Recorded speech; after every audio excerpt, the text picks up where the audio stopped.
জান কিছু খাবা? দূর রাখো তোমার খাবার দাবার। রাগ কইরো না শোনা, সামনের মাসে বেতন পাইয়া তোমার নিয়ে আমি ভাগ্যে যাবো, বিয়া শাদী কইরা এরপর একবারে বাড়িতে আনবো। তোমার এই কথা 5 বছর ধরে শুনে আসতেছি। না জান, এবার আর মিস হবে না, 100% শিওর। এবার আমি তোমার নিয়ে চলে যাব। তোমার এই কথা অনেকবার শুনলাম, বেতন পাওয়ার পর খবর থাকে না। আজকে বলো বাবা অসুস্থ, কালকে অন্য অজুহাত। সারাদিন তো অফিসে ব্যস্ত থাকো, রাতের বেলা 2 মিনিট কথা বলে এভাবেই মাস শেষ করে দাও। আর মাসের শুরুতে বলো যে আমাকে বিয়ে করবা। এরকমটা আর হবে না, এবার সত্যি এবার তোমাকে বিয়ে করব।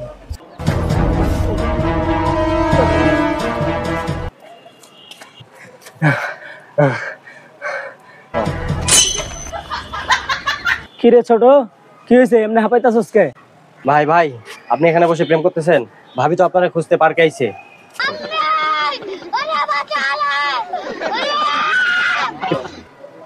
ধরো তুই আমার সাথে এতদিন প্রতারণা করছস।